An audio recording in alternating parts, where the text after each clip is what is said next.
Bismillahirrahmanirrahim. Yang terhormat Bapak Pimpinan Komisi 5 DPR RI dan Ibu Bapak Anggota Dewan Komisi 5 DPR RI serta rekan-rekan Bapak dari Basarnas, Pak Pimpinan dan juga rekan-rekan mahasiswa. Perkenankan kami menyampaikan yang pertama terima kasih sekali atas seluruh masukan, arahan dan ada beberapa pertanyaan yang perlu kami klarifikasikan. Jadi mohon berkenan, yang pertama kami sampaikan bahwa di tahun 2017 memang kondisi yang disampaikan Ibu Sadarestu itu memang benar sekali dan bahkan sekarang pun persepsi publik itu masih sama dengan persepsi publik saat BMKG di tahun 2017. Di saat itu kami teknologinya ketinggalan 20 tahun. Jadi saat itu di Januari 2018, teknologi BMKG itu setara dengan teknologi Japan Meteorological Agency di tahun 1998. Jadi kami memang masih tertinggal dan memang ya patutlah kalau di kapal-kapal di Indonesia sendiri tidak menggunakan informasi dari BMKG, baik cuaca, iklim, gempa, tsunami itu orang Indonesia sendiri aja tidak memakai. Kami tahu itu. Oleh karena itu persoalannya sehingga kami berupaya untuk melalui perencanaan yang tersistem, kami mengusulkan ke pemerintah waktu itu langsung ke Presiden untuk mengejar ketinggalan 20 tahun itu dan dengan dukungan Komisi 5, akhirnya kami mendapat bantuan anggaran Aloptama terutama, jadi tepat sekali yang disampaikan Ibu Estu, utamanya prioritas kami adalah Aloptama. Jadi berkat dukungan itu total alokasi untuk Aloptama selama 5 tahun terakhir ini mencapai 1,2 T plus 700 M dan insya Allah masih akan ada tambahan lagi itu. Jadi sekitar hampir 2 T untuk Aloptama. Namun ternyata persoalannya setelah Aloptama itu dipasang, alat-alat yang tadi rusak diganti karena alatnya kami mencek ke lapangan langsung, usianya itu harusnya 10 tahun tuh harus ganti.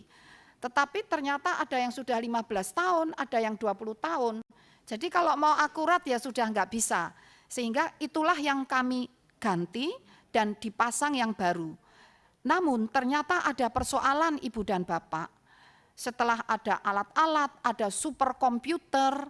Dengan superkomputer ini akurasi yang semulanya di tahun 2017, prediksi BMKG perakiraan itu kurang dari 80%. Jadi kalau meleset-meleset 20% lebih ya wajar karena keterbatasan tadi. Saat ini dengan tambahan peralatan yang disampaikan Ibu Sadarestu tadi, akurasi yang dari kurang 80% saat ini mencapai 92% akurasi perakiraan BMKG. Prediksi El Nino BMKG alhamdulillah berkat dukungan Ibu Bapak 100% tepat. Ini 100% tepat. Nah, namun masih ada persoalan. Ternyata ruangan gedung ini jadi bukan gedung A yang dibangun di zaman Ibu Woro. Bukan, gedung itu masih sangat bagus. Namun ternyata gedung untuk command center, untuk menyimpan komputer, menyimpan data untuk analisis, itu gedung bekas Kementerian Perhubungan yang di perhubungan udara, dulu bekas Bandara Kemayoran. Jadi peringatan dini dari BMKG itu berasal dari gedung bekas Bandara Kemayoran yang dibangun tahun berapa Pak? 1980-an. Jadi usianya udah 40 tahun lebih.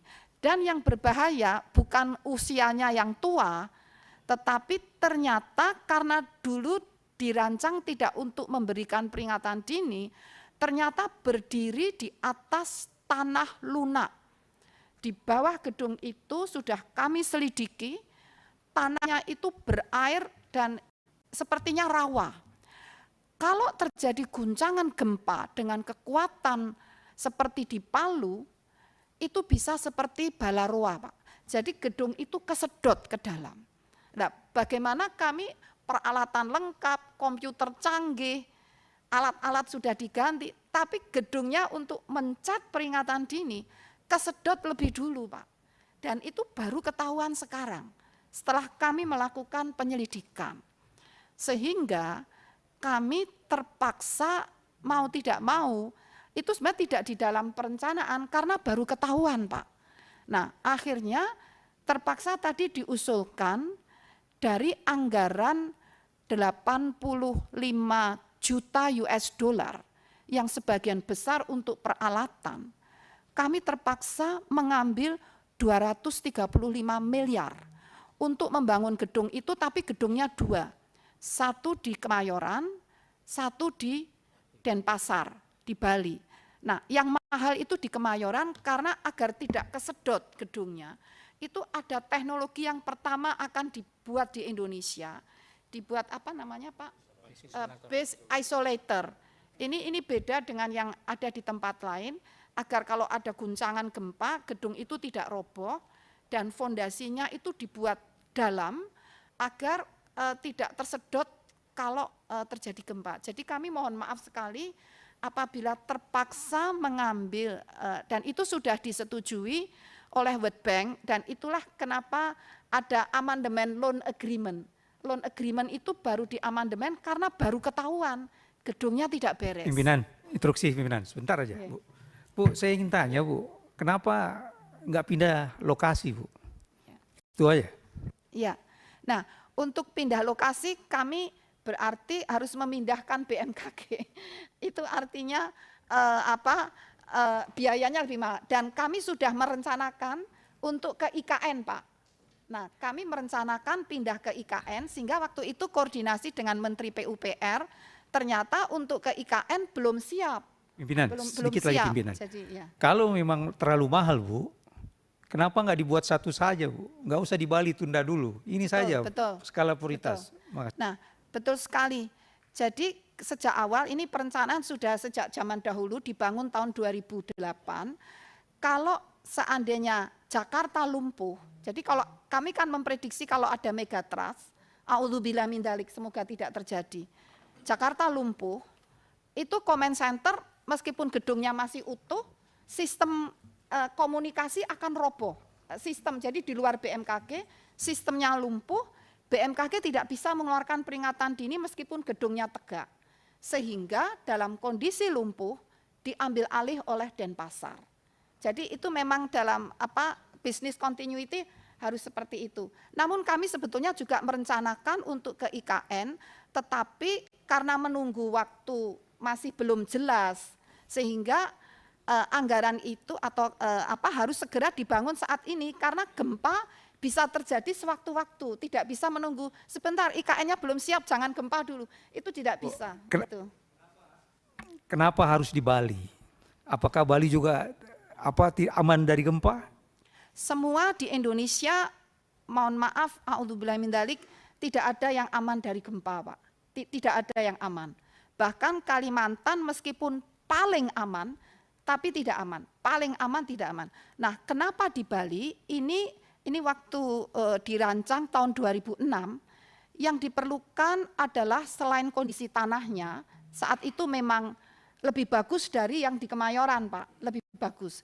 Tetapi untuk jaringan komunikasi di tahun 2006, itu yang paling siap selain Jakarta, karena yang penting peringatan dini itu adalah sistem komunikasi.